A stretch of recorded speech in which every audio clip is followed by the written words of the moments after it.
Hope everybody is doing well. We've got another edition of the online dinner party coming your way from right here in Durham, North Carolina, as we like to call it, the Bull City. And I know a lot of people are paying attention to a number of things going on here and around the world, because definitely folks are following the political landscape and some people are following the sports landscape as well. So we do have a number of things that are going on in that space. I know that New Hampshire was yesterday, and both Trump and Biden won. So it looks like they're heading into a rematch of the last election and all in that space. And a lot of people are more concerned around sports. I know that my alma mater, Marquette, will be playing again this evening. We suffered two losses, and then we bounced back with two wins. So hopefully we can continue these winning ways with the game against DePaul this evening and all along those lines. And of course, a lot of people are enjoying the change in weather right here in Durham, North Carolina. We had a little bit of a cold snap and a cool snap, but now it feels like downright spring-like. It's like around 60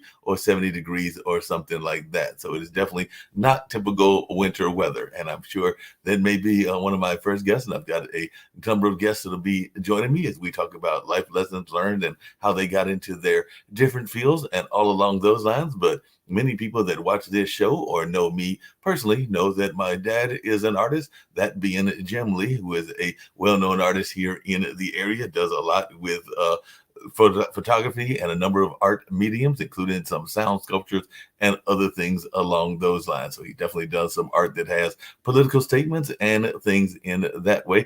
And he's definitely had things at the Golden Belt as well as the Durham Arts Council with the Durham Art Guild, and definitely some other places as well. And my first guest is actually an artist that probably knows that pops of mine and all along those lines, and definitely knows some of the other art members of the community, that being Nick Dahlstrom. And I hope that I pronounced the last name right and all along those lines and all in that space. But definitely glad to have you here. I know that some of my friends that are from the Pennsylvania area, and I believe that you've got that area as well. And one of my brother's dear friends, and I have other friends that are from that area, they weren't too happy because neither of their teams made it in football. The Eagles got eliminated, and definitely the Pittsburgh Steelers didn't do that well either. And I'm not sure which one of those was your team of choice, since I know a lot of people in that Pennsylvania area usually root for one or the other. It's kind of like New York with the Jets and the Giants. So I'm not sure which of those ways you were going and all along those lines, or if you have a favorite in this particular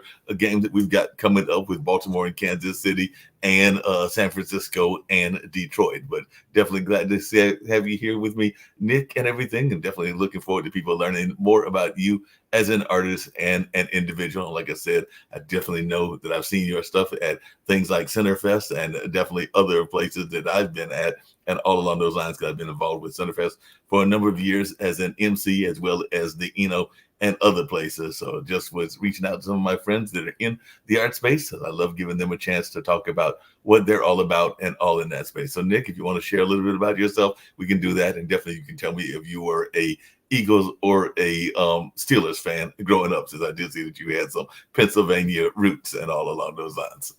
Yeah, I am definitely a Steelers fan. I grew up about 30 minutes outside of Pittsburgh, so um, definitely hard Steelers fan. Yeah, Pennsylvania is an interesting place because it's Pittsburgh and Philly on the two ends, and then there's like the Amish right in the middle that divides them. So it's a very interesting landscape. Yeah, kind of dropped off football a little bit, but the past few years I know the Steelers haven't been doing so hot, unfortunately. But yeah, is your dad Jim Lee? That is my dad. Jim Oh Lee my is God. my dad. Yes, that is my dad. I just made that connection when you were giving your intro, and I was like, oh no way. Yeah, I've met Jim a few times. But yeah, so I hail from Pittsburgh. I went to school in Michigan. I moved down here in 2014, so I've been here a decade and give it 2 or 3 months. I've been here, full 10 years. So definitely made some roots in the art scene. I think my biggest claim to fame community wise is I've had a figure drawing group going for about, um, you know, 5 or 6 years now. So I started that when the Carrick was still around, and I know your dad was, on the Yeah. board of that and everything. So, um, yeah, that I mean that's been going strong. I've kind of moved to the fruit, and now to where I have my own studio space at Golden Belt. So And what got you into the arts? Were you the kid that was always drawing off on the side when you were growing up, or did you get into the arts later in life? I know that my dad was probably always interested in the arts, but I don't think he Hmm. an artist till more into his well into his adult years and all in that space. So I just wondering what got you drawn into the arts and whether you were always an artist at heart. Yeah, I was always drawing, for sure. I never really like envisioned myself like as an artist. I think, in high school, especially when you're starting to like think about college, and you're like, all right, what am I going to major in? And that I in high school, I never really liked. I know, like, kind of your junior and senior year, you could take a lot more study halls because if you filled credits out, you could have a lot more free time. And instead of doing study halls, I just took art classes. And so in college, I was like, well, I can start. I just kind of started taking more art classes, and yeah, I really like drawing. And then I studied abroad in Italy for art, and I think that's kind of when I had that like aha moment, like what it actually means to be like an artist and not just somebody who likes to draw and dabbles in the art, but really kind of start thinking about the art and how it's more kind of thinking about like as a historian, kind of a conversationalist, if you will, because art has been this like ongoing human conversation since even prehistory. We've been drawing since before we've been writing. So kind of getting the spirit, the social, the political, everything's kind of been written down on paper and made art of. So that's really kind of inspired me, and I started really actually like making some good stuff, I think, around then, and just kind of evolving from drawing and painting as a hobby to actually like more of a passion at that point. So That makes a that's lot of sense and everything. And you mentioned that you were inspired by the Renaissance styles and particularly those around Italy. So who were some of those artists that inspired you and what was it like studying in Italy? Because definitely that is a place that's on my wish list to go because I definitely have some things that are on the bucket list and definitely I know yeah. the rich art history that is existing there. But who were some of the people that inspired you and what about Italian style art or Renaissance drew you into that particular style? I mean, there's the classics, like Michelangelo and all them, but Botticelli too was pretty awesome. It was, I think, the most interesting thing was how artists weren't just painters, like they were also architects and kind of designed the city. So when I was in Florence and I stayed in the historic district, it was all around you and things, and like it was living and breathing, and like you saw how the arts actually like lifted up that whole city. So I don't know if it was like, I mean, they're all great, but Giotto and everyone, but like it was definitely more of like the vibe and how it was like a community thing, and how it was very pro Florence, and we went to different cities, and like how each city kind of competed almost through the arts by like what next level can they do. And that's kind of what brought the Renaissance up, was coming out of the Dark Ages and trying to like push both scientific and artistic methods forward, to understanding. I mean, that's why things kind of look flat and stacked all the way to Michelangelo, where you have that like, oh, like this looks like a real scene, and forcing perspective and stuff. So I think there's a lot of psychology and science combined there, and it's a real like application of the human spirit, if you will. Yeah, no doubt. Going to bring in some of the other guests as well Yeah. very shortly. But one of the things that I was curious about, and definitely some of the other artists may have some things to think about this as well. But one thing that even on this network, people have said is that they think of art and art education as being a waste of time because they're thinking that artists can't make money. And you've actually dedicated yourself to being an artist. So, what is your answer to those that are critical of art as a field and everything? Because I know that even one of the founders of this network, sometimes I think he's being slightly sarcastic, but sometimes I think he might actually be serious, is of this notion that art education is a waste. And I'm going like, no, the art has actually helped with critical thinking and a number of other things. But I just wanted your take on that. Yeah, I think it's hard to actually quantify it, because it's a very like right brain left brain thing, and the right brain is a lot more visual, spatial, creative, but it's very silent and it doesn't talk out loud, so it's very hard to kind of measure. It's just it's like recess. it seems like a waste of space, but when you don't learn how to be creative and kind of connect dots, even though you can't like verbally say what dots and how the process is happening. I think it just kind of puts people in boxes and makes things, you don't have those creative breakthroughs. Even if there's so many people that when I was taking art classes came from the science just to like kind of break away. And I think that's super important where like, even if your passion isn't art, still having like an understanding of drawing or writing or, some creative outlet helps you like stretch that creativity muscle, regardless if you're actually going to like, take painting seriously and try to make a career out of it. But even just having a passion about it and learning how to do that correctly, I think is super important. And like, I mean, creativity spans everything we do in society. Yeah, no doubt about that and everything. I'm going to bring in Jay Leonard. He's a author and all along those lines, and also Robert Ginsburg. But definitely Joseph Leonard is a author and has written a number of things. And actually, he was saying that he's a Detroit fan. So we'll bring him in and all along those lines. So how are you doing, Joseph? And share a little bit about your thoughts around the arts and creativity. Because as I was saying, I've heard some people that are critical, thinking that the arts is a waste of time. And I am a fan. And anybody that knows my dad knows that he is a fan as well of what some people call art activism, or using the arts as a form of activism to get out some social messages and all along those lines. But I just wanted your take, because you've written some books that are definitely provocative in thought and all in that mind. So your thoughts around art as a activism tool, and just share a little bit about your own books and what you've got going on. Yeah, well, two things. First, is it sunny? It's 60 degrees, which is definitely better than Detroit, but is it sunny? Because it's rainy again today. No, And we're talking clouds here, so it's a little bit on the cloudy side. So it's not sunny. I need to hop a plane to Vegas then, not there. Okay.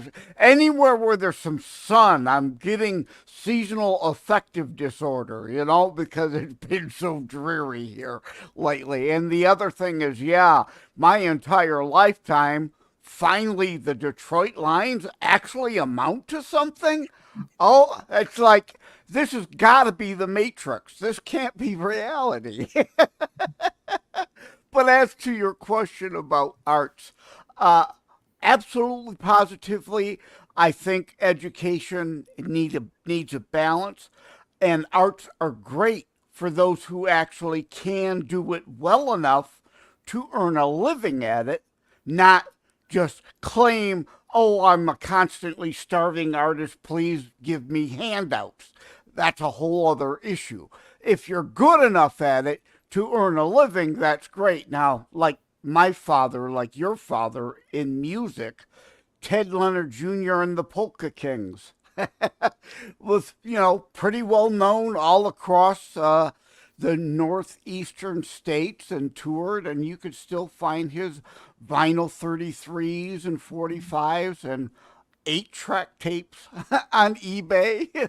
So yeah, I very much appreciate and grew up in a family that understood the importance of arts, even like Nick said, if you're not going to go that route as a mechanism as your living or career.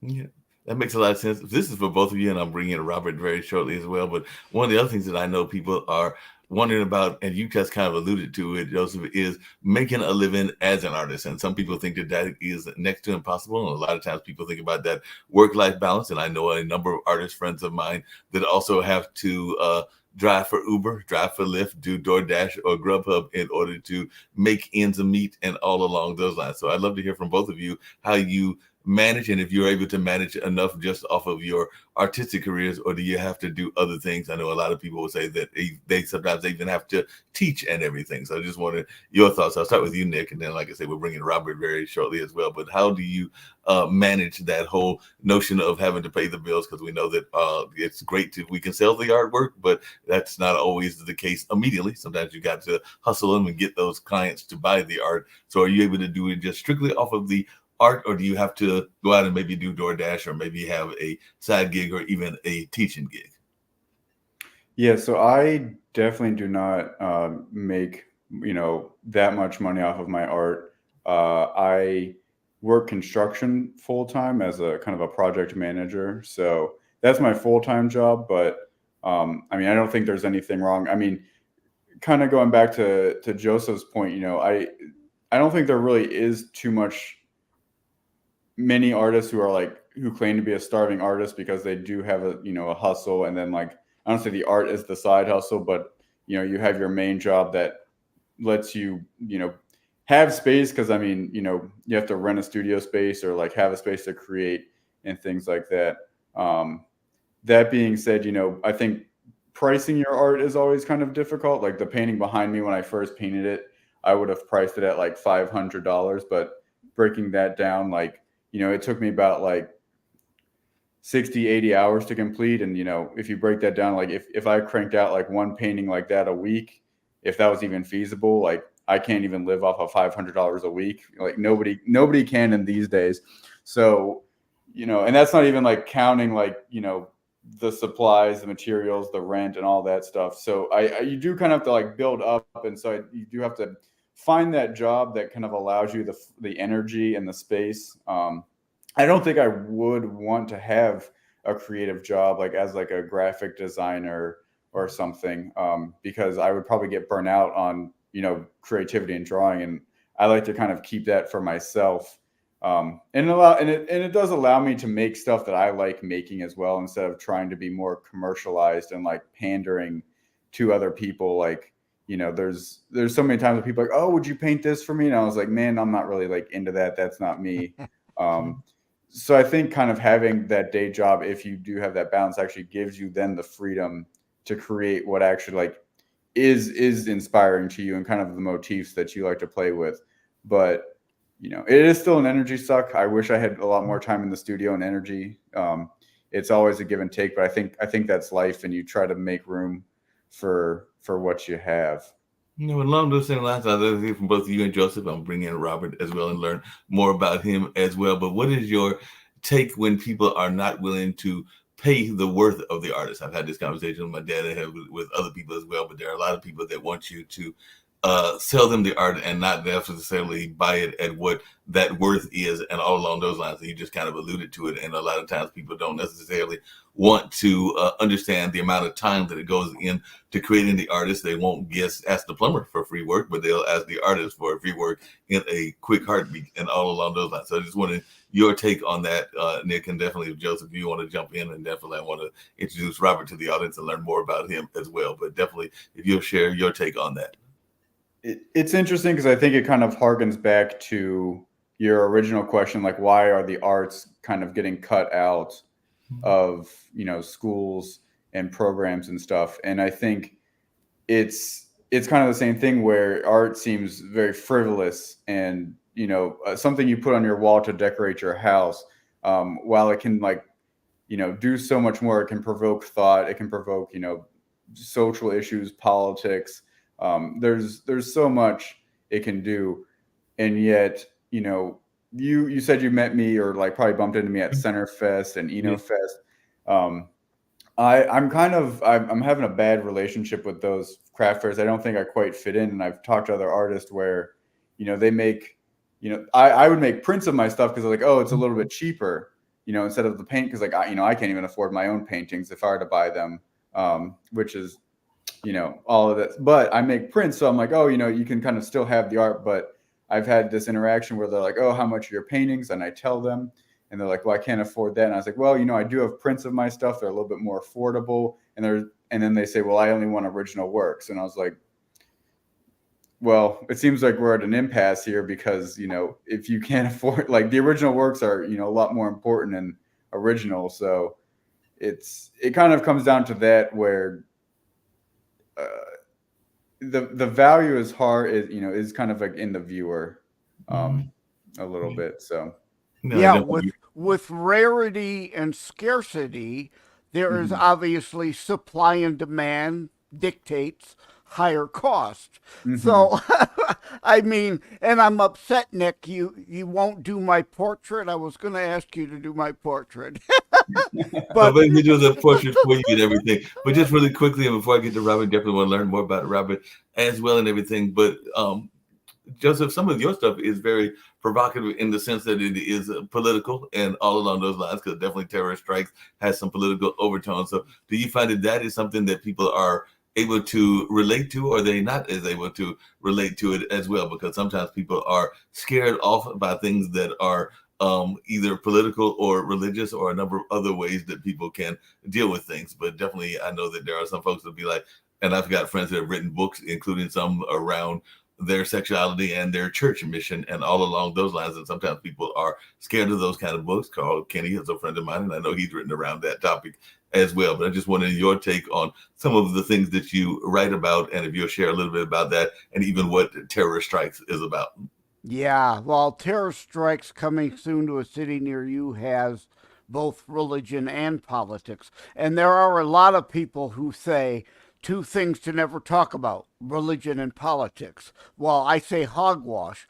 It's we should talk religion and politics, but learn to do so in a fruitful way, uh, a non-confrontational, to where we automatically get in our corners and our dander up, and everything becomes fighting words.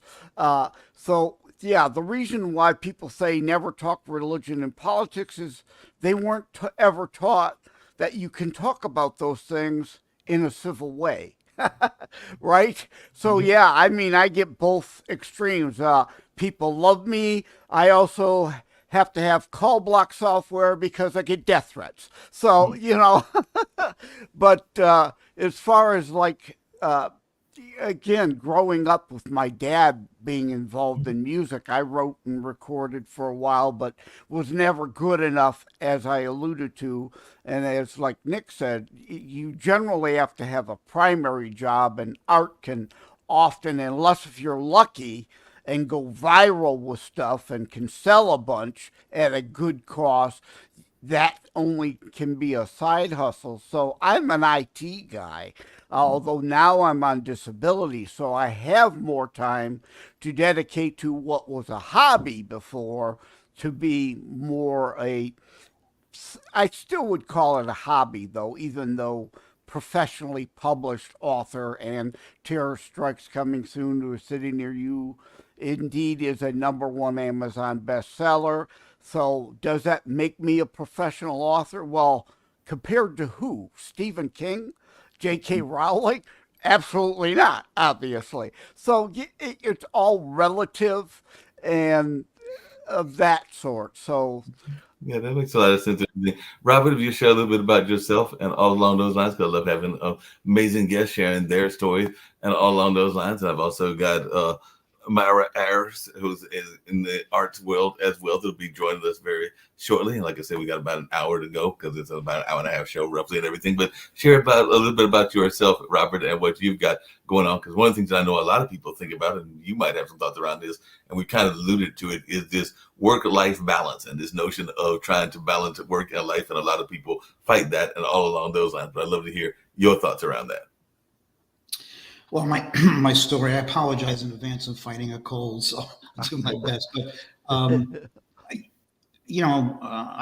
don't come from the art world. I mean, I'm a writer. I don't have many artistic talents. I was 22 years ago, I was a logical left brain thinker. As you know, I've been studying survival of consciousness for the past 22 years.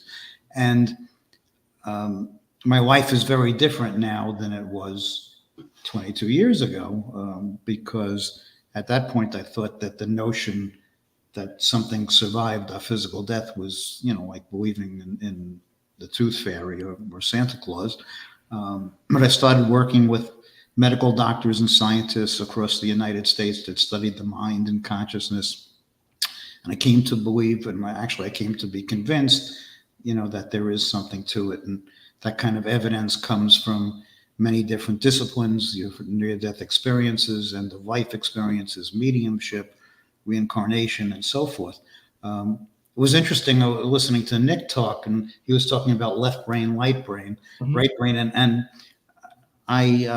what I've noticed from my research over the years is that many people who are highly intuitive or psychic or even have mediumistic skills are also right brain thinkers and very artistic. Most of them are either artists or musicians, or writers and so forth. So there might be something to that.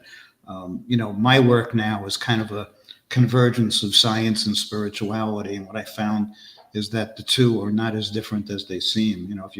If you look at some of, not all, of course, but some physicists today, when they start talking about us coming from a single point of light in the Big Bang and we're all connected through quantum principles, that's essentially what the spiritualists are saying, just using different terms. So, I mean, the whole point is that it may not appear in this disjointed world that we are connected, but we are on a deeper level. Yeah, definitely. There's that notion and everything. One thing that I was curious about, and this is for all of you, is how do you balance that work-life balance? Because like I said, I'm still even at the early 60s, and I still consider myself young at heart and everything, even though that technically, I guess that's middle age and everything. But definitely, I don't have any kids, but I do have my nephews. I do have other folks that I'm engaged with, including some people that I consider to be mentees and all along those lines. But I was just wondering your take on the work-life balance and how you are able to deal with that. And I'm going to bring in Marie, who's an artist as well and everything. But I just wondering your take on the notion of the work-life balance.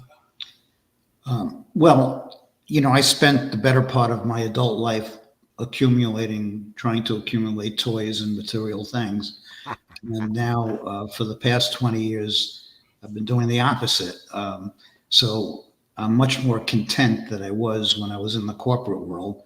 And I have a different perspective on life. Recently I had I live in Florida in Sanibel Island, and about a year and a half ago, we were devastated by a hurricane that kind of wiped out the island, and everybody on the island was going nuts. It's the worst thing that ever happened, and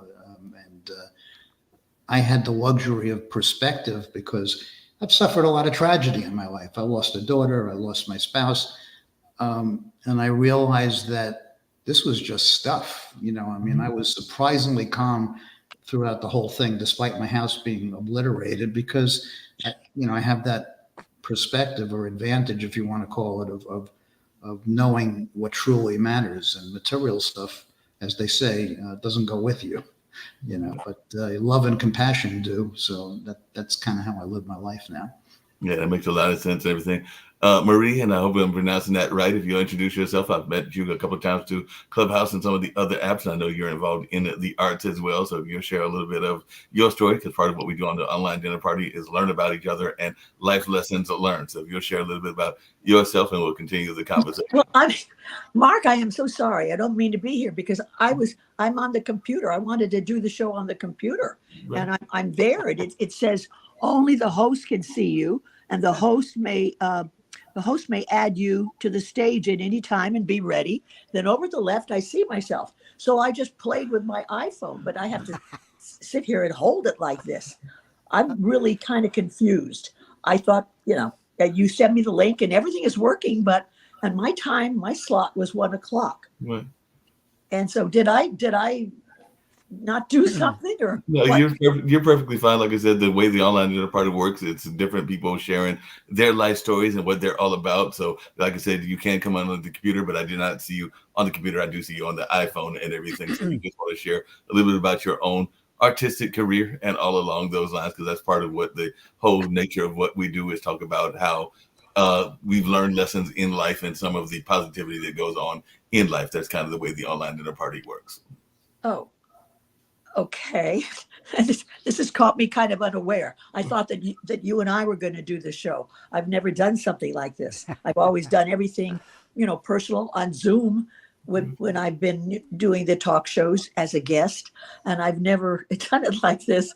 So what would you like of me? I'm going to hold my iPhone because obviously it's not working on the computer, but it looks good. So yeah, it looks good on the phone. So if you just want to share a little bit about your own story and your work, and we can do another one later on Zoom that'll be more one-on-one and all along those lines. But definitely you just share a little bit about yourself and your life. Well, I'm an actor, and I was in a rehab because I volunteer for the homeless. I'm their publicist.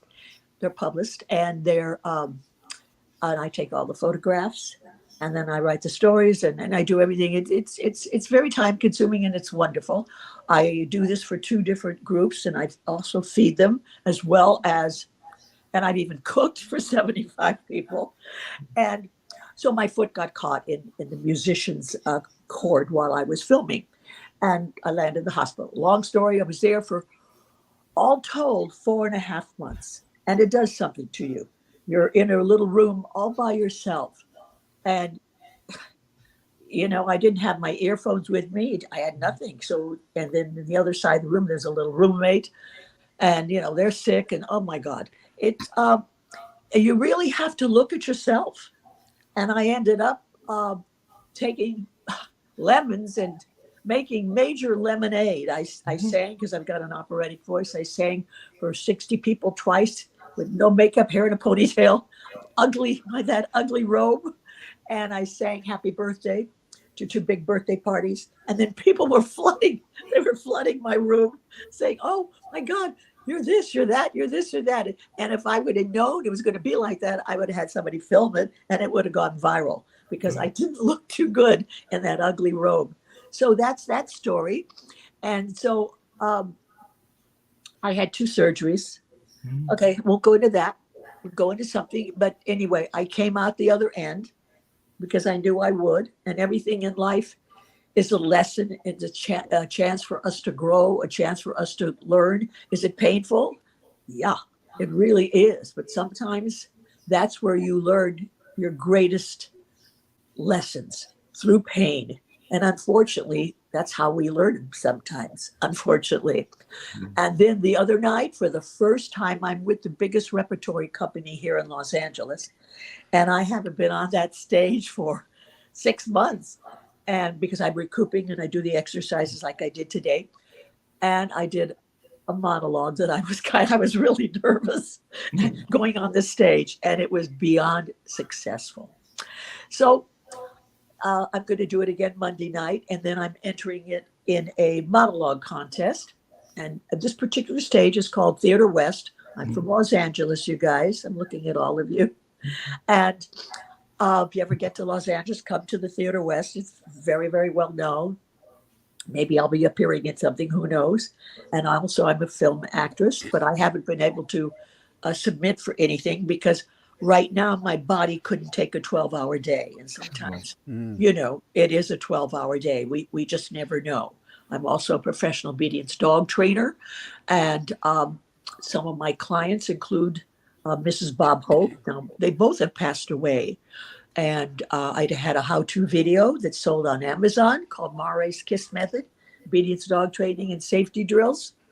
And then Bruce was wonderful. Bruce Springsteen was wonderful. And Patty, his wife, and their children. I used to feed the children doggy biscuits that were homemade. And they didn't know it. They loved it. And Robert Downey Jr., as you all know, he's up for an Academy Award. I sent him a note. He was my client. Let me see what else. Let me see what else. My film. I did a film, a short, and I presented it originally in a festival, play festival, at Theater West, the company, and I ended up. I starred in it. I cast somebody opposite me. It was my own production. And we were on location for 3 days, but it was called Westfest, and we were on location for 3 days, and it won. See, now it's won 12 awards, festival awards. So I've given you a thumbnail sketch.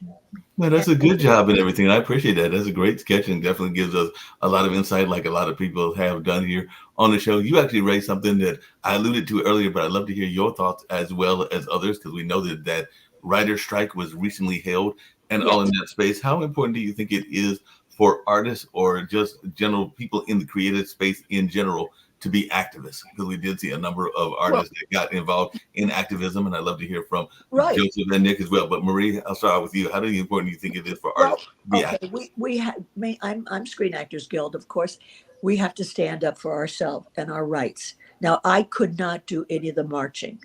I could not, and it was horrible that I couldn't. But I did. I gave the cause a lot of publicity over Instagram and Facebook, and then when people would post something, I would share it, blah blah blah. But whatever union you are in, and if you are in that union, that's your responsibility to stand up for it and speak for it and do whatever physical action you need to do to stand up for your rights. And that's my take on it. I appreciate that. Joseph, what's your take on it, the role of artists as activists? And I'd love to hear Nick's thoughts, because we know there are a lot of artists activists here in North Carolina, but I'll start with Joseph and everything. But how important do you think it is for there to have that art activism kind of space? Well, yes, all three of my current, well, two of my three currently internationally available books indeed are activist based, also, sub storyline there. Terror Strikes has, as you said, political undertones as well as religious undertones in it. And my other one, Christitutionalist Politics, is about Christians actually being Christian activists, but not Bible thumpers beating people over the head about it, to return to the faith rather than the casual couch Christians we've seen too much of late. So I think that's important. And to what she was saying is, I do have a friend who is an actor. He's in many things. He hurt his ankle the other day, so he's kind of laid up right now. So he's busy writing a couple of books while he's laid up. But to what you said, a lot of people don't understand. Acting is really a lot of waiting around for the right time and conditions to shoot that 5-minute scene. Like you said, a 12-hour day and 15 minutes of material might come out of that 12 hours. Right.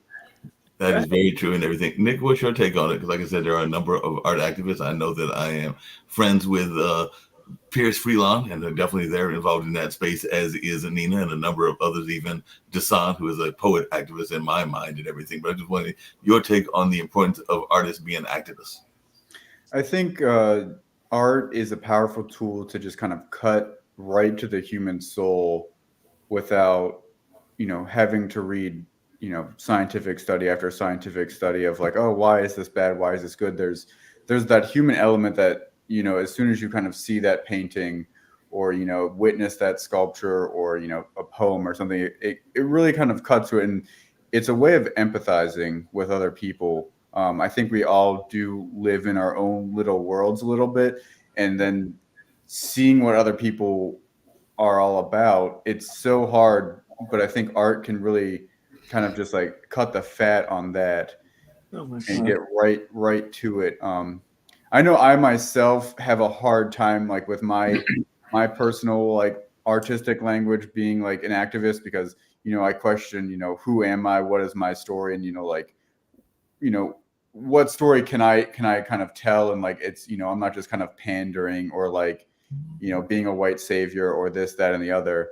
I know, kind of going back to the Writers Guild thing, something I do kind of play around with is technology and art. I know AI is on the horizon for visual and written word and so many other things, and there seems to be a big backlash. And I love playing devil's advocate here, but I think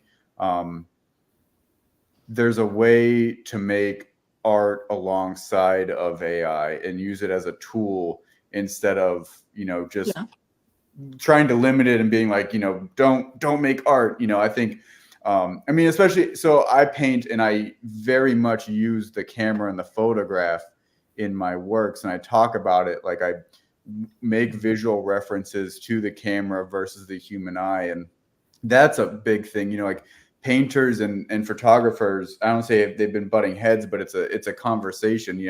when the camera became a little bit more mainstream and usable, you saw painting just kind of take off in a whole another direction, like from impressionism to post-impressionism, and then like it was an explosion of like abstract art where painting kind of turned inward into the human psyche, while photography could kind of take on the role of describing the outer world, and like portraiture and landscapes and all that. They still existed a little bit in painting, but I think painting responded that way by turning inward and kind of talking about the emotionality of humans, something the camera can and can't do, but it's a little bit harder. But, previous to that, painters, did a lot of portraits and, Bible stories and other, things that just kind of put that out there. So I think that's also part of activism as well, is like learning how to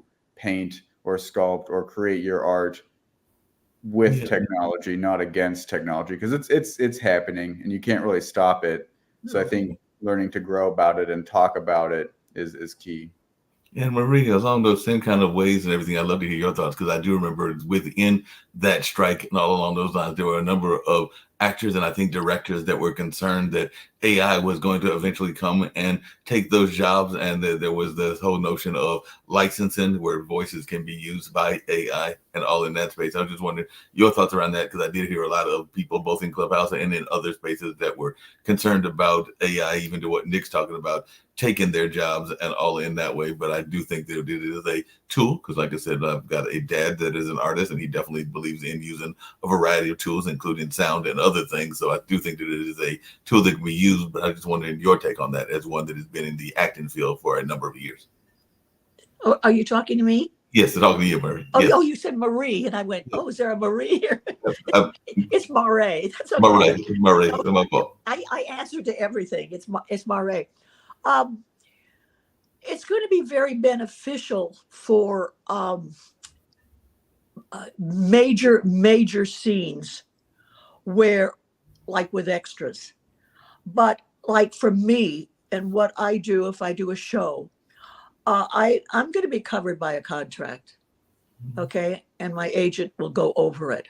So I'm going to be protected, and they're not going to be able to use what they did, what they portrayed of me or filmed on. I'm not that technical about it. I'm still learning about it, but they're not going to be able to use it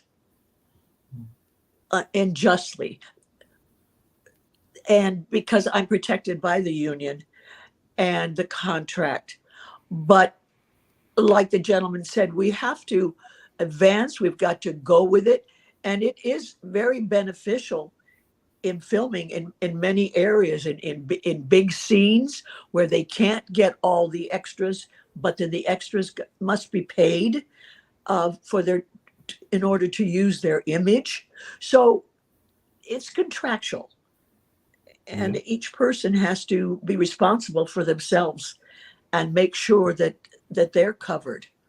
But there's a lot, I was doing a lot of listening to people who had knowledge about it. And we voted on it. And I think I do feel it's going to work out, and it's going to save time and might even make us more money in the long run. At least I hope so. Well, Bruce Willis is an example of that, as I said in the chat. Due to his aging and health concerns, which with me with health issues, I can understand and appreciate, he has sold his image rights, his likeness rights to the studio for cash now, for his likeness to be used in perpetuity. So, yeah, there's that versus those who worry a studio might sneak language in a contract you don't catch that allows them to steal your likeness for future use. That's where, like in the 1981, the movie Looker, with Susan Day of the Partridge Family and Albert Finney, way ahead of its time, was on this, Looker, about what we're talking about now, as well as, of course, Al Pacino's kind of quasi follow up or remake called Simone or Sim 1, depending on how you want to pronounce it, because it's spelled S1M0NE.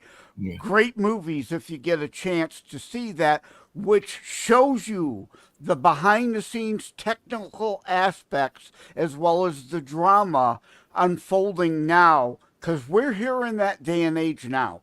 Yeah, Right. no doubt about that and everything. Just really quickly, Robert, one of the things that I've been curious about, like I said, we still got about another 30 minutes or so to go and everything, but there's been in my mind, and you kind of alluded to it even with your thoughts around religion and around faith and everything, this movement around people coming more in tune with their faith walk, no matter what that faith walk is, whether they're Christians or whether they're Muslim or Hindu or a number of others. And it does seem like a lot of people think that we have to be in tune and aligned on a lot of different levels. And we know that there's issues around mental health, and a lot of people want to get physically more healthy. I know I need to get on an exercise regimen, and I'm just being honest with myself and all along those lines. And definitely there have been folks that have wanted to get more emotionally in tune and spiritually in tune. So do you think that we are having people that are moving in a direction of wanting to be more in tune in those four areas in general and everything? Because it does seem like it's becoming more popular these days. But I'd love to hear your take on that, Robert. Yeah, I mean, I think there's I mean, in the 20 some odd years I've been doing this work, I've seen a definite shift, and people are moving more to spirituality. Now, part of it are people like myself, the baby boomers, who never really thought about things that they're thinking of now. You know, what happens after, physical death, and also, what's the meaning of life? So questions that they never contemplated before, they start to now. With spirituality and religion, I mean, I found over the years that I got, I'm not religious at all, but I became more spiritual. I just think of spirituality as religion without the rules. I mean, essentially, the founders of all the organized religions today came out of the ages of mysticism, where they were doing things that would be considered new age now, but they're anything but, so I think that, I think we're moving in the right direction. It's a slow process, but people are more receptive. Listen, 22 years ago, when we used to get phone calls at our foundation about, some of the stuff we talk about now, people would be whispering on the phone. You could barely hear them. So why are you whispering? Because, God forbid that somebody overheard the conversation, they'd be labeled or judged or ostracized. And even, professionals today, we work with a lot of PhDs and scientists that have really put their whole careers in jeopardy because they've been kind of banished from the mainstream because of the fringe, they consider fringe work, that they're doing. But I really commend them for their fortitude.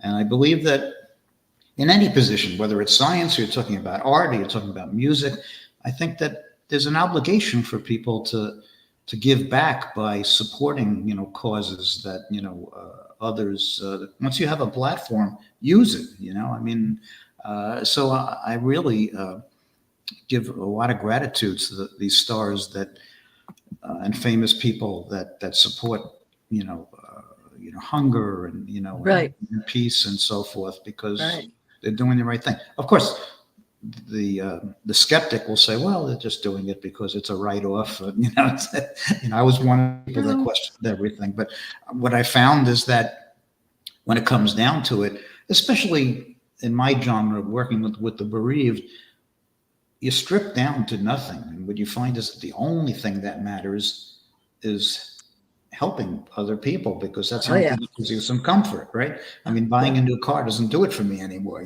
So I totally flip my way of thinking, and so have a lot of people that I come across.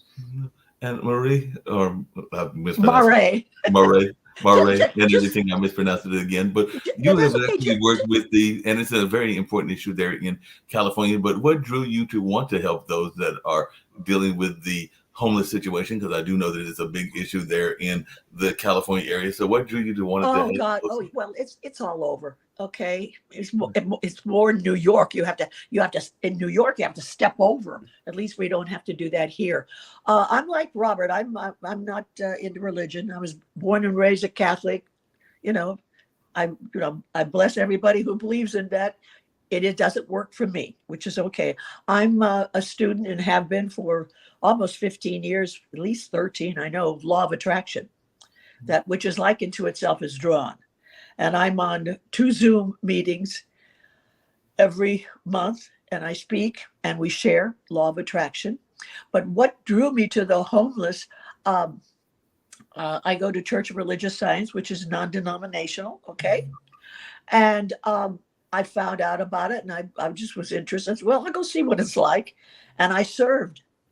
And we served 150 people that first day. And I went, oh, this is interesting. I want to be a part of this because I'm a person, I give, and I think actors, that's what we do. We give of ourselves and our emotions. So that's just another way, a faucet for me to pour out and to give. And so I loved it. So I joined that group and I was with that group. And then there was another group that served even more people. And they said, would you be willing to be with us? I said, yeah. And then I love, and I'm big on social media, Facebook, Instagram, and go to my page, you guys. Anyway, on Instagram especially. And I joined it, and it just gave me such a feeling I cannot tell you. It did more for me than I did for them. And I looked and I studied the faces, and they were so appreciative. And it's just the greatest feeling in the world to be able to do something for other people. Because when we do, we're really doing it for ourselves. And that's, I hope I answered your question. No, you definitely answered the question. I was actually just thinking I have a brother because as Nick knows, my dad is an artist. We talked about that a little bit here on this show, but it's me and my younger brother Malik, and he actually has a slingshot club. So if y'all know the Batmobile, that's what I like to think of it as, that Batmobile looking like a car and everything along those lines. But his slingshot club actually gave to a area that would be considered the inner city here in all along those areas that way, and all in that place. I can't think of the name of the community, but they fed literally 75 families during Thanksgiving, and I think they also went to Shirley Caesar's church during Christmas and made some donations as well. But like I said, their hobby is those kind of sports car kind of vehicles, but then they wanted to give back to the community as well.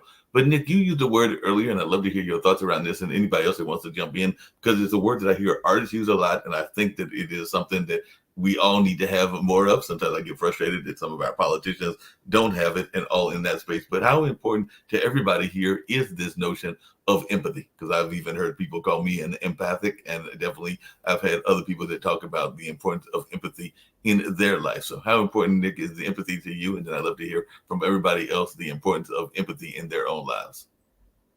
Yeah. Interesting. I'm going to kind of tie that into this next step I'm taking in my art phase, where I am trying to be more of a painter and, be more expressive and kind of, I don't say use that empathy, but, be open about myself as well as hearing about what others bring in. I think something that my art particularly does is a lot of people see it and they just kind of stop and think and wonder, and it's a little bit of a head. So it's almost a conversation starter in so many ways that I hear about them and then their thoughts about it. And I think it's a good way to open up and connect with other people than just be again some like decoration on the wall. And I think that's what good art is, whether you're sharing your story or you're kind of holding up a mirror to society. I think art does that a lot, and it allows people to share and be vulnerable, either both as the artist or the viewer, is great. Especially also, events and art events as well that, bring community together. So we're all not just kind of painting and doing our own thing. I know, especially in like the visual arts, it's easy to be very secluded. But bringing other people out and just kind of sharing ideas and techniques as well.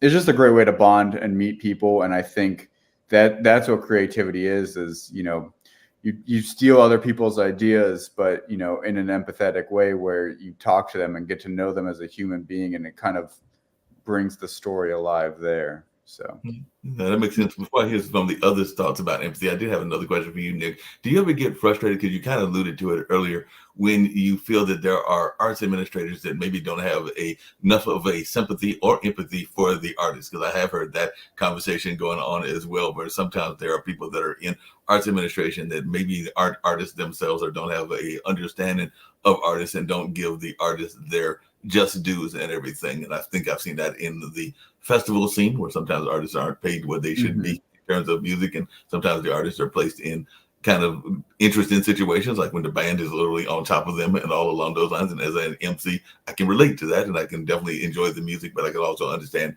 y'all's issue as well, because you don't want the as you're trying to sell the art, to have it drowned out by the music and all in that environment. So I just wanted your thoughts around whether arts administrators are doing enough to have a understanding of the artists they are working with. Yeah. I think in Durham especially, there is, and it's not everywhere, where Durham in the Triangle area became cool because it had an authentic feeling art scene. And I think a lot of people are using that and not really supporting that. The arts are kind of getting pushed more and more out of the downtown to make room for businesses and corporations. So like they're saying, come to Durham, we have a lot of culture, and yet, nobody's heard of the Third Friday Art Walk around here, but they live in Durham, or, they, kind of have art. It's more of a prop. It's a little fake than actually supporting it. It's like, look, here's the arts, but, don't pay attention to them too much. We're more of decoration. And that's definitely how it feels there, where if I'm trying to get the right words out, but I think I've gotten the meaning across. Where Yeah, I think you've got the meaning across, and it's actually interesting you said that, because I've done a couple of talks, because one of the places I work at is the Hayti Heritage Center. I'll actually be heading there in about an hour, because they've got I think it's yoga today. Yoga is the class today, and all along those lines. But that is one of my complaints. What you just said is that there are a number of people that are part of that new gentrification, have moved to Hayti or moved to the Hayti district. But if you ask them what Hayti is, because it's a converted church, they'll say it's a church, or they won't know that it is a art venue, or won't even bother to explore, to come out to visit, to see what it is, even though there's a marquee in front that says that there's Candlelight Series, which is, of course, is a national series of those concerts with the candles and everything, or that there's a jazz band performing or a poetry event. But they'll go up there to sit to the KFC or something else along those lines, but not necessarily do the other exploration. But definitely that's something that's fascinating. I was about to say, I think Durham has been very good at so many art scenes have kind of come and gone. And I think that's really sad, because like there's such a good spirit there that like so many people are opening great places, but the arts admin and the city at large isn't doing anything to like keep them around. They want them to open, but then they're like, all right, good luck, instead of kind of helping to protect. I'm not talking about like handouts either, but like, even if it's just like some sort of like district or something like that, where it kind of does help. Because I mean, it's nice, and people move here for that reason, and then don't actually go out and experience it. So it adds a vibrancy to our culture, and it makes us more attractive than just moving to Condoville, USA. There's actually something to do here, and people to see, and a feeling about the city than just the Tim Burton like white picket fence kind of suburbia. So that's my biggest complaint, is just like there's no like support once places are open to help keep them around and figure out the problems that they're facing. So it's a survivalist. Well, I want to kind of go off of what Nick was saying. Is when economic times are harder, the Mhm. arts are always going to suffer. People need to worry more about food on their family's table than the available money, disposable income to buy one of Nick's paintings or even my books, which are fairly inexpensive by comparison, or to see a movie. I love going to the movies, but movie tickets are out of this world these days, especially if you're what in like New York, it's $20 a ticket. I go on I go on free popcorn Tuesday where the ticket's only $5 because it's just too expensive. True. We have to prioritize our budget. And you said empath, Mark, which made me immediately think of Star Trek The Next Generation, which also reminded me, because in this serious time, we got to keep our sense of humor. And I can never pass on a lame pun joke I like to tell. I used to be a psychic large rather than a psychic medium, but now I'm just psychotic. So Okay, we all are, thank God. Yeah, we all have a little bit of that psychotic aspect of us, and all along those lines and everything. One of the other things that I know we talked about on a couple of these online dinner parties, and I'd love to hear y'all's thoughts about this because it is something that I think impacts artists in general, and definitely kind of plays even to the empath conversation. But how much of a problem is it being your own worst critic and everything? Because I know that whether it is jobs, and I've definitely gone for those jobs, or is it even going into relationships? And like I said, I'm in my early 60s and still in that single space, but I know that there have been times that I have literally talked myself out of situations, whether it was a creative job or a regular job or a relationship, and all along those lines. So how do you counter that inner critic? Because we all have that inner critic, and we're all notoriously bad for letting that inner critic win. So, Murray, I'll let you go first, but I'd love to hear from My Robert. God, you said my name right. Thank Got you. it right. But I'd love to hear I'm your thoughts. teasing. I'm teasing you, Mark. Well, you know what? I've got to say this. My all-time favorite book, besides all the law of attraction ones I read, is The Four Agreements. And one of the chapters is, and as an actor, a performer, blah, blah, do your best. Okay. And that's all you can do. And could I do it better? Maybe an hour from now or the next day? You may, okay, but that's later. But at this moment, I did my best. And a couple of times on a couple of my auditions, I know that I sucked. Okay. But I still did my best. And it's hard to let go, because especially actors, we want validation. We want love. We want, oh, you were good. Oh, you were this. Like the other night on stage, I was so nervous because I hadn't been for 6 months, and yes, it was highly successful, but it could have gone the other way too. And there would have been a lesson there. Okay, but I did my best at the moment. That's what I would have had to say. I did my best at the moment. I'll go back to the drawing board. I'll revamp, rework it, and go out there and do it again. Because, the biggest lessons you learn is when you try something and you fail. Look at Graham Bell, look what he went through to do what he did. And how many times he failed. And if he hadn't have failed all those different times, he wouldn't have achieved what he achieved. So that's why the Four Agreements, and I love all the chapters, but I love that one because I say to myself, I did my best at the moment. Okay? And there will be another moment. Yeah. That's it for me. Appreciate it. Robert, how about yourself? How do you deal with that inner critic? We all have it, and definitely sometimes we even have it when we're going through hardships, including grieving and all along those lines. But how do you deal with that inner critic? Yeah, I'm my own worst enemy. I've done hundreds and hundreds of interviews over the years. Been doing a radio show since 2005. I've never listened to one thing because I can't stand the way I sound. And then when you talk about empathy, I can make the argument that having some degree of empathy, experiencing the feeling of others, is essential to being a human being. I Right. mean, if you look at the worst characters in our history, they have no empathy. And we do 4 grief retreats per year. And these are gatherings of people that have suffered various losses, and I have various practitioners there and grief professional and so forth. And actually, in the Netflix Surviving Death series, I gave them access to film one of these retreats. By the way,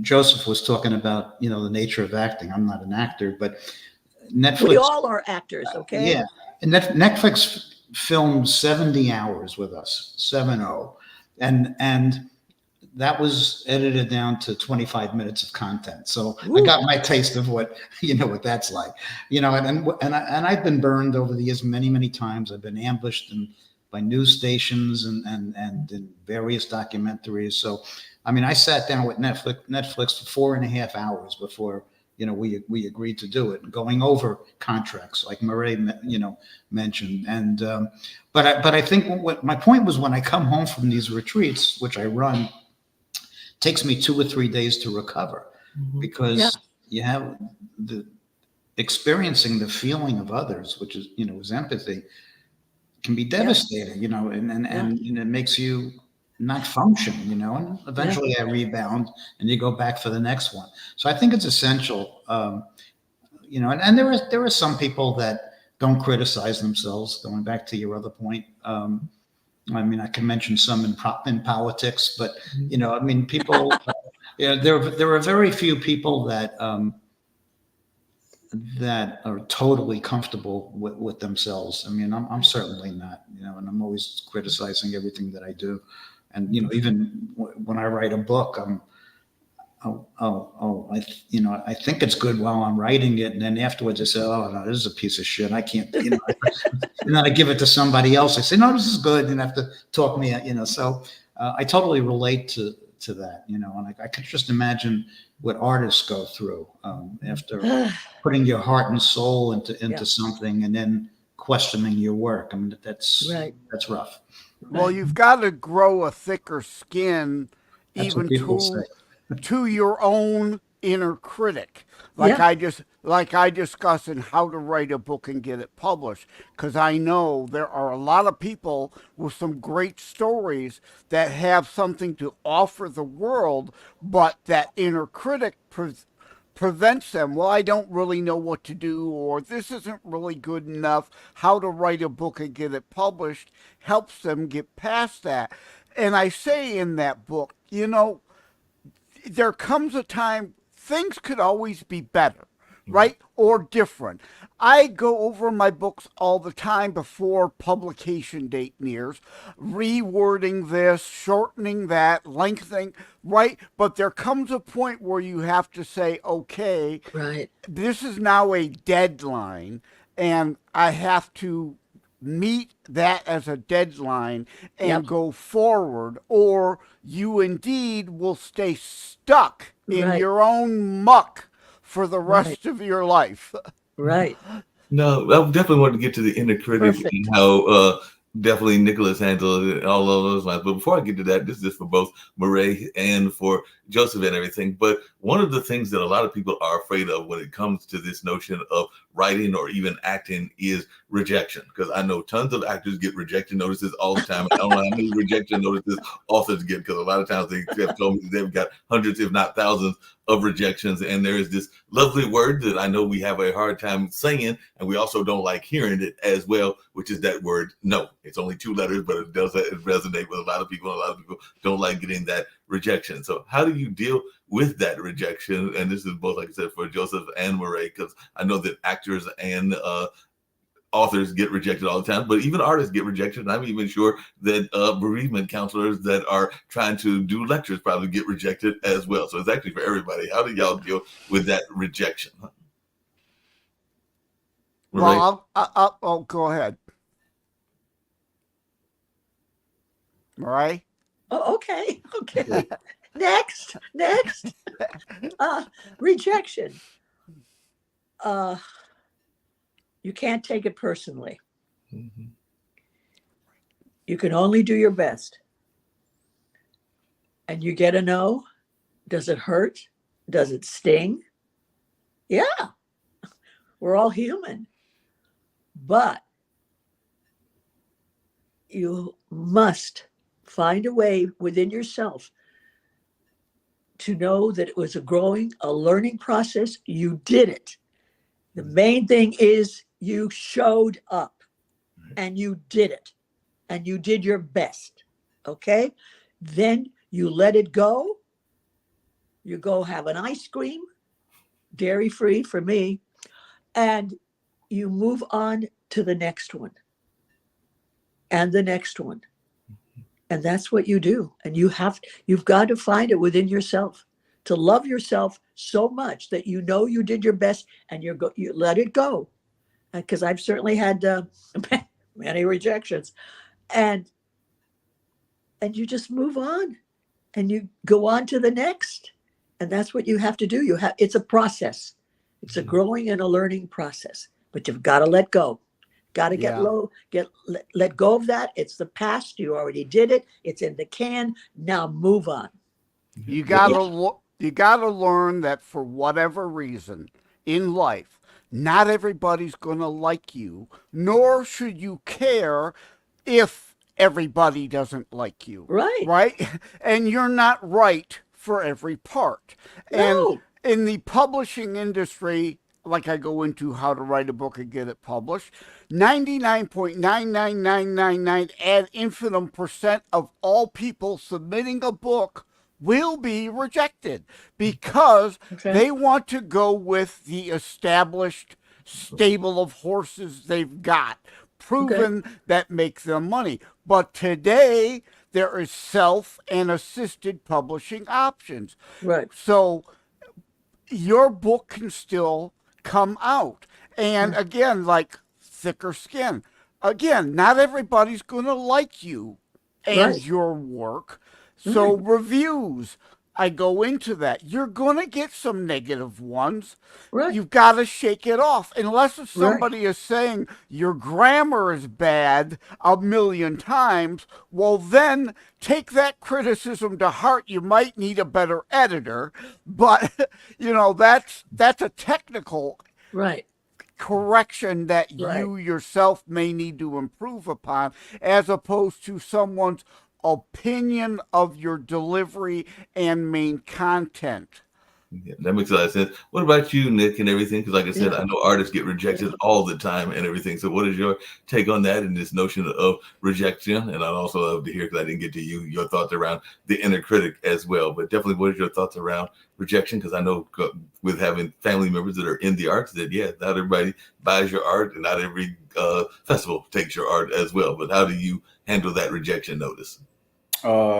I cast a wide net and I expect to hear a lot of no's. I just kind of expect no's. I know last year I got a grant and I was like so surprised that I got the grant. I was like, I thought that was a guaranteed no. So I think that's always better than when you're kind of hoping for something and you don't get it versus just, definitely try your hardest, but cast a wide net for sure. So, speaking of using ChatGPT as a tool, like ChatGPT has been helping me write a lot of applications to stuff so I can get more stuff out there. Because, a lot of it's like some just copy pasta stuff that you change and tweak some things here and there. So, you just kind of cast a wide net and hope for, one yes is my thing. As how do you do with that inner critic? That's what I was going to say. Yeah, the inner critic thing. I think that it's a good tool again. I think those people who do have a good inner critic, that's because they have good taste. I think if you love all the work that you do, you're a little delusional. There's that. That's a good counter. That's yin and yang. Right. Don't let it stop you from working, though. I know so many people that their inner critic stops them from starting, and I think that's when it's unhealthy. But in my drawing group, especially the people that keep coming back and they keep asking me, I say, don't worry about the end product. If you're trying to make a drawing that looks good, it's not, you're gonna kind of miss the mark a little bit. Have art that kind of has a purpose, like be more interested in looking at your subject and exploring your subject than, all right, how's this going to look and how's my paintings going to look? And I think that's something, you can bring to any medium, like writing. It's like, don't worry about writing a good book. Write about exploring your subject. Don't worry about looking good on the screen if you're an actor. Look about exploring and developing the character that you are inhabiting. That's why we're in the arts, is to kind of learn and explore and experiment with life. Right. We're not here to make pretty pictures and books that sell. And I think that's the good mark of a character. So like when I looked at my paintings personally, I'm always going to see things that I can improve upon, but I'm like, all right, that's for the next painting. The next painting is Right. kind of improving on that step. And that's, everyone always asks me like, oh, do you always feel bad when you sell paintings? I was like, kind of, as soon as I'm done painting my paintings, my relationship with that painting is over. I move on to the next one, and I do my best and explore that subject and try to gain as much information as I can. And then when that painting has kind of taught me all it can, I stop and I move on to the next one. I think it's Okay. that's who we are as artists and entrepreneurs and creatives. We're looking to explore our world more. So I think being an inner critic in that sense is more or less like, all right, seeing what I've learned, what can I, like, now that I'm here and I've learned and I've gained this new information, there's always going to be more to learn. So it kind of gives you a good arrow to point in the right direction of like, what's the next step after this?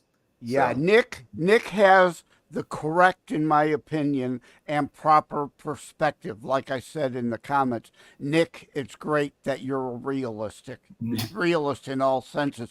Because people do things for the right reason, and then there are people who do things for the wrong reasons. If you're writing a book with the expectation that you're going to be the next J.K. Rowling, you're writing your book for the wrong reason.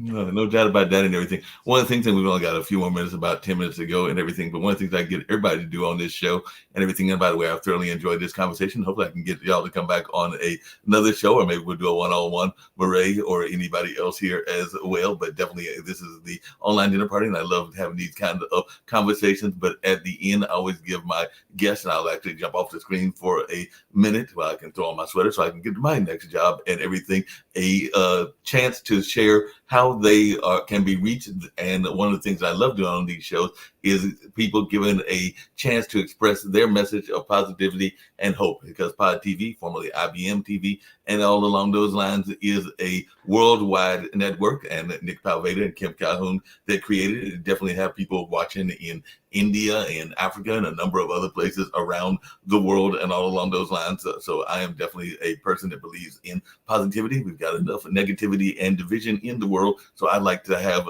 this as a platform for giving positive messages. So I love doing that on the show and giving all my guests that opportunity and all along those lines. So I actually we'll actually close out with the lady this time and all in that space. So I'll start off with Nick and go around and close out with Murray and all in that space. But Nick, if you'll share how you can be reached, and if folks are in the Durham area, how they can hear about your art, and if you have any message of positivity and hope, and then we'll go to Joseph, then Robert, and then close out with Murray and everything. But basically how you can be reached and your message of positivity and hope. And like I said, y'all might see me off the screen, but that does not mean I'm not listening and all along those lines. But definitely, if you'll do that, I'd greatly appreciate it. Yeah, as Mark said, I'm in Durham, North Carolina. You can reach me in person at the Golden Belt Art Studios in Durham, North Carolina. I'm in Studio 23. Come out for Third Fridays, which is the Durham's monthly art walk. So if you can meet in person, that's awesome. If you can't, I'm on Instagram at Art of Nick Dahlstrom. So and that's all of my handles. So my website's at Art of Nick Dahlstrom. All the social mediums, but I'm definitely more active on Instagram and kind of post there. So yeah, come reach, follow, message, comment, all that fun stuff. but yeah, and my inspiration or my message of positivity is kind of banking off of what I just said. Is like, go and approach life with curiosity. You know, go and do something and be curious about something, like whether you're painting and you just want to learn more about what you're painting, or go and taking a bike ride to go and see the world as much as you can. Approach life with curiosity, and be willing to change your mind if you can. And that's it. Forgot who he said was up next. Joseph, you can be up next. Oh, okay. Thank you, Nick. Thank you. Nick, I think you should add to your resume, you are a master of karate because you're a golden belt. Yeah. There actually is an artist down the hall from me. He's like into like samurai sword fighting, and he's got like a bunch of samurai swords. So I think he's the master of karate. But as for me, you can find me easiest at josephmleonard.us. That's my main personal author site. It looks like Leonard. It's not French. It's actually Polish somehow. Leonard without an O. josephmleonard.us. And or check out my podcast, Christitutionalist Politics, available anywhere podcasts on 15 different platforms. So virtually anywhere you find podcasts, you could check me out those two locations. And yeah, you could see in my background, if you see this on video, I'm in a southern suburb of Detroit. You can see the Detroit Rensen back there as the Detroit landscape. As much as I hate the winters, I do choose to stay here. Okay, I guess it's my turn. Website for our foundation is foreverfamilyfoundation.org. I write a blog on beyondthefivesenses.com. My books are The Medium Explosion and My Life Here and There. I don't know what else to tell you. My email is robert@foreverfamilyfoundation.org. And I would just like to say that what I try to do, recognizing that there's nothing, we live under illusion of permanence that's instilled upon us. And I live my life now. I wake up every day as if it was going to be my last day. So if I need to say something to somebody, I say it. If I need to do something, I'll do it. I don't plan. I take it as it comes. I have no expectations. So I think that if you live your life that way, you can lead a fuller life than if not. Before I get to Murray and everything, and then we'll close out with maybe a PSA here and there and everything. But I'm just wondering, because the thing that I didn't get to you, Robert, and everything, how important do you think it is? And I think that a lot of artists would agree with this as well, to be connected to the ancestors and to those that have gone on. I know that a number of artists, including artists here that are friends of mine that have passed on, I still resonate with them, even though they're not on the planet. Baba Chuck Davis, and I know that Nick knows him. I still feel that he is in my presence, even though it's been several years since he passed away. And there are a number of others that have passed away that were artists or family members that I still feel connected with them, even though they are no longer here. I just wanted your take on the importance of having that connection to the ancestors. Yeah, well, if you look through history, many of our greatest artists and musicians and writers and scientists got inspiration from information that they don't know how they got it, but they just described either in a dream or some sort of thought or vision. It appeared, and they acted upon that. So I think that we're only aware of our known five senses, but there are more senses than we only see 1% of the universe. So I think that it is important. I mean, I was not one. I really thought I had no intuition, but once I kind of bought into it, all sorts of strange things, started happening. So I think it is very important. As I mentioned earlier, a lot of people back in the day and thousands of years ago regularly communed with their ancestors. As a matter of fact, there were tribes that before they would start their day, every day they would meet and everybody would talk about their dream visions, and they would base their daily activities upon the collective information that they receive. I mean, I can get into all sorts of things we don't have time for now, but there's certainly a lot of evidence that shows that our minds, or if you choose to call it our soul or our consciousness, can act independently of our physical brain. And there's evidence for this, and I've participated in countless research projects on this. And if our minds can act independently of our brains, it's not that far-fetched to believe that once our brains are gone, once our bodies are gone, that something continues on. Yeah, no doubt about that. And we'll have to have you come back and go deeper dive in this on another online dinner party or some of the other shows. But Murray and everything, if you'll share how you can be reached and any message of positivity and hope that you would like to share, and then we'll get ready to get out of here. And Nick, I would love for you to see my paintings. I haven't painted in quite a while, but anyway, I relate to you as that kind of an artist, and I know, you know, you're painting, you got to walk and say, okay, I'm done, I'm finished. And anyway, yeah, so I love that I got to meet you. Anyway, you can reach me because my name is up there, Maray Ayres. Okay, just go on Instagram, and I would love for all of you to scroll because I have some videos. I have to get, I get rid of a lot of them because they take up too much space on my iPhone.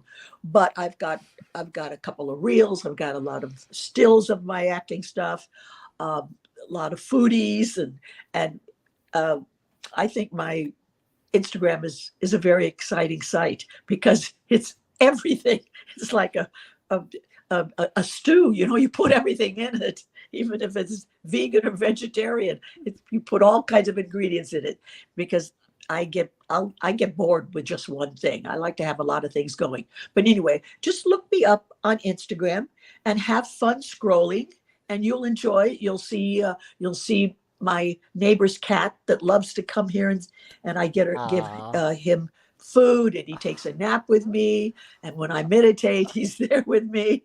You'll see him. You'll see squirrels. You'll see many things. You won't be bored with my Instagram. And then I switch over, I push it over to Facebook, but Facebook doesn't mean as much to me, but I have to do it. And I don't care for Twitter. I really don't. And I'm registered with LinkedIn. I don't bother with it. And people always, be my friend. And I go, yes. But I don't engage in Instagram at all. Very little in Twitter. I use all just professional. It's Instagram. So I hope you all get to look at it. And maybe I'll put one of my paintings so that Nick can see it. Okay. It sounds good and everything. And your message of positivity and hope. And then, like I said, we'll go out with a PSA or two, but I've thoroughly enjoyed our conversation and look forward to having you back all at a later date and everything. But a message of positivity and hope that you'd like to share with our global community, Murray. Positivity and hope. Okay. You know what?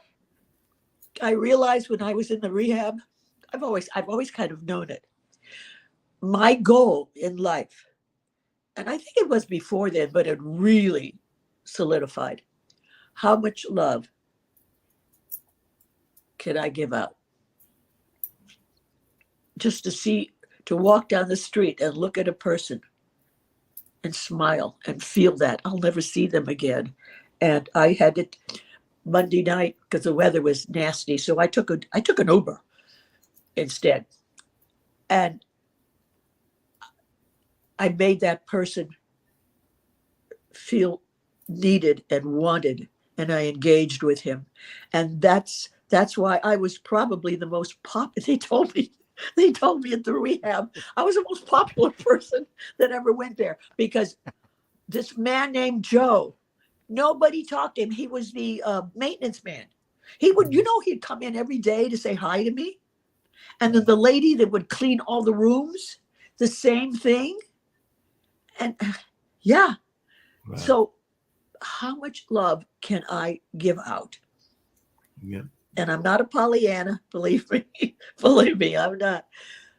But that's what I do. And I've learned many, many things until one of the things I've learned is and it's a hard one not to judge, because until I walk in that person's shoes, I can't really judge them, you know?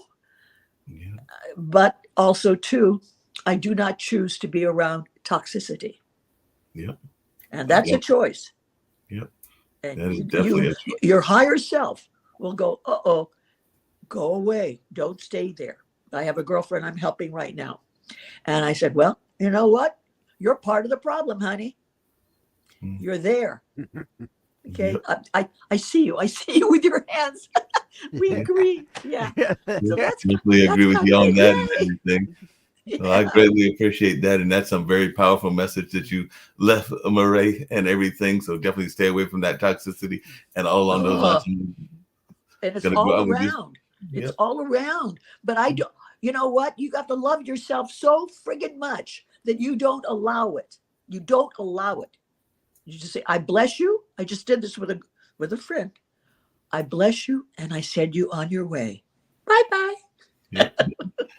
Positive message and a great message. And on that note, we're going to get out of here with a PSA of a friend of mine in the financial space, and maybe one around education as well. But I've thoroughly enjoyed having y'all on, and hope to see y'all back in the near future. But another great online dinner party, and was glad to see all of y'all on here. And I'll see y'all in a return trip. So definitely enjoyed this Bye. conversation and look forward to seeing you back later on as well. Thank you. No problem. Are you looking for money-saving strategies for your business and personal finances? Are you tired of working hard every day with little or nothing to show for it? Contact Prosperity Financial Services, LLC right now for your free financial consultation. Call now to reserve yours today, 804-349-8600, 804-349-8600.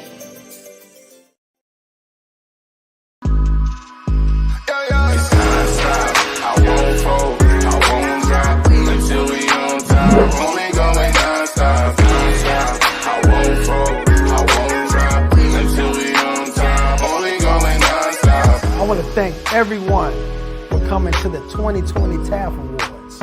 This was a show like no other, people. This is the Grammys for dignitaries, educators, and support staff around the state of Oklahoma and worldwide. We cannot do this without the support of the people. So we thank you, I thank you, for being such a dedicated supporter to this movement for the Teachers Appreciation Foundation. I thank you.